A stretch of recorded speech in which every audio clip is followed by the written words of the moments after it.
खूनी कुआं। सीमा गर्मियों की छुट्टियों में अपनी नानी के गांव आई थी। सीमा नानी के घर पहुंचने के बाद अपनी नानी के पैर छूती है और उनसे आशीर्वाद लेती है।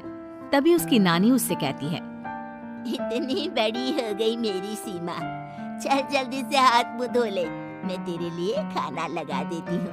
भूख लगी होगी ना? हाँ नानी, भूख तो लग रही है मुझे, आपके हाथ के बने हुए पीले दाल और चावल खाने की। कितना टाइम हो गया है मुझे आपके हाथ का बना हुआ दाल चावल खाए हुए।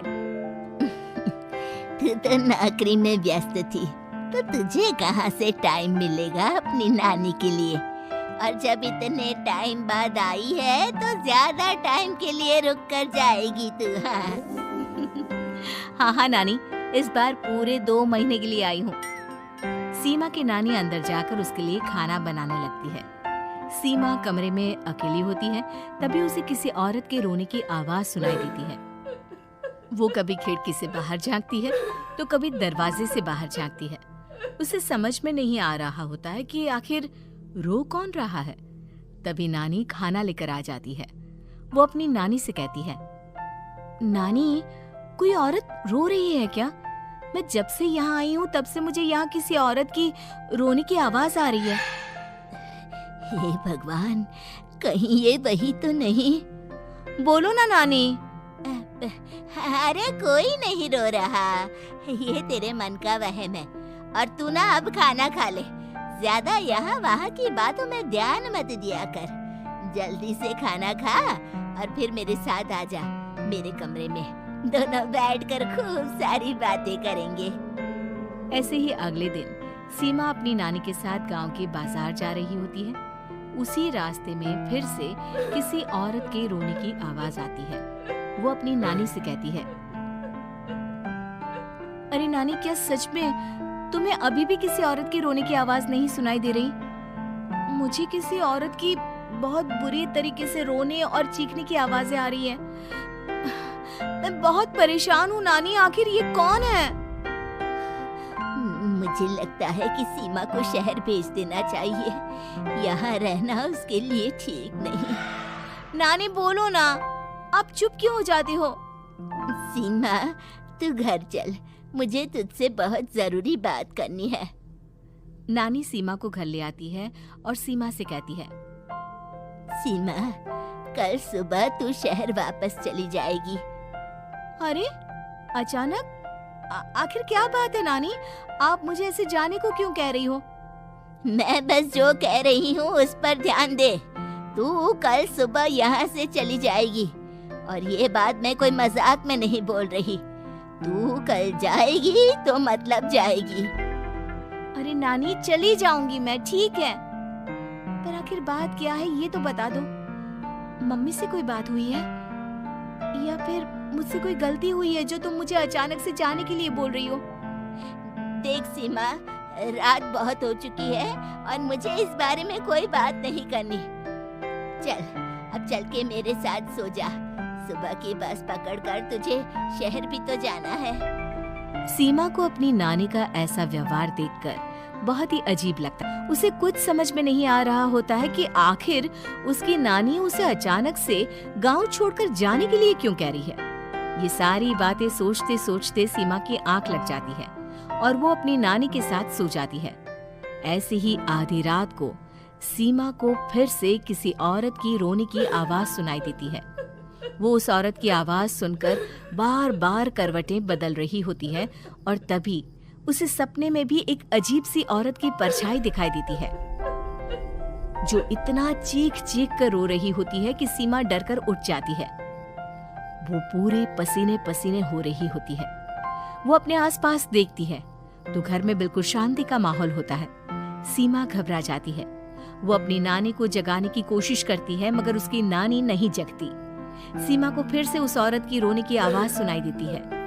आखिरकार सीमा अपने आप को रोक नहीं पाती और वो घर का दरवाजा खोलकर बाहर निकलती है। आखिर ये माजरा क्या है? आज तो मैं पता करके रहूंगी। अब आवाज का पीछा करते हुए सीमा आधी रात को गांव के चौपाल के पास बने कुएं के पास पहुंच जाती है, जहां कुएं की चारों ओर बेड़ियां लगी होती हैं। उन बेड़ियों में लगे हुए ताले के साथ एक लाल रंग का कपड़ा और माता रानी का कलावा बंधा होता है। उस कुएं में से सीमा को किसी के रोने की आवाज आती है। सीमा परेशान हो जाती है। इस कुएं में कौन है? कौन है यहाँ? सुनो, कौन है? कौन रो रहा है? वो चिल्ला चिल्ला कर पूछती है और साथ ही लोगों को जगाने की कोशिश करती है, मगर किसी को भी उसकी आवाज सुनाई नहीं देती। अब सीमा खुद उस कुएं के पास की बेड़ियों और तालों को खोलने की कोशिश करती है और किसी तरह कुछ देर की मशक्कत के बाद सीमा उसको खोल भी देती है। और जैसे ही वो कुआं खोलकर उसके अंदर झांकती है, सीमा उस कुएं में गिर जाती है। इतने में उसकी नानी की नींद भी खुल जाती है और सीमा को पास ना देखकर नानी परेशान हो जाती है। नानी घबराकर पूरे घर में उसे ढूंढने की कोशिश करती है, जिसके बाद उसकी नानी और सभी लोग उस खूनी कुएं के पास जाते हैं और सीमा की नानी कुएं के पास खड़ी होती है। सभी गांव वालों और सीमा की नानी को सीमा के चिल्लाने की आवाज आती है, बचाओ, कोई मुझे बचाओ। मेरी बच्ची, हम आ गए, हम तुझे बचा लेंगे। नानी, मुझे यहाँ बहुत डर लग रहा है। यहाँ इंसान की कटी हुई मुंडियाँ, हाथ, पैर और कंकाल है और खून भी है। नानी, मुझे डर लग रहा है। आप सब मेरी मदद कीजिए, नहीं तो ये खूनी कुआं मेरी बच्ची को भी खा जाएगा। अरे मुझे तो ये समझ में नहीं आ रहा कि आखिर इस खूनी कुएं को खोला किसने। सालों पहले इसको इतनी मुश्किलों के बाद तांत्रिक बाबा ने बंद किया था। अरे पूरा गांव खूनी कुएं के बारे में अच्छे से जानता है, तो कोई भी जानबूझकर तो ऐसा करेगा नहीं। मतलब किसी ने अनजाने में इसे खोल दिया है भैया। सीमा को इस बारे में मालूम नहीं था और जब से वो यहाँ आई थी तभी से उसे किसी औरत के रोने की आवाजें भी सुनाई दे रही थी। कहीं सीमा ने ही तो उसे नहीं खोला। अगर ऐसा है तो फिर सीमा का बचना बहुत मुश्किल है। वहीं कुएं के अंदर सीमा रोते हुए बैठी होती है कि उसे आवाज सुनाई देती है जो कुएं के बाहर खड़े गांव वालों में से किसी को सुनाई नहीं देता। आज सालों के बाद मुझे ताजा खून मिलेगा।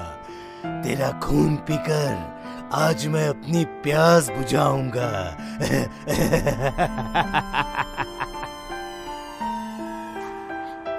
कौन है? कौन है? मत मारो प्लीज, मुझे जाने दो प्लीज। मैंने किसी का क्या बिगाड़ा है? वो तुझे मरने के बाद पता चल ही जाएगा। जितने में गांव वाले और सीमा की नानी कुछ सोच पाते, उतने में उन्हें सीमा के चिल्लाने की आवाज आती है और अगले ही पल सब शांत हो जाता है। क्या हुआ? सीमा, मेरी बेटी। माफ करना बहन, लेकिन अब सीमा वापस नहीं आएगी। हमें एक बार फिर से कुएं को बंद करना होगा। गांव वाले तभी तांत्रिक को बुला कर लाते हैं।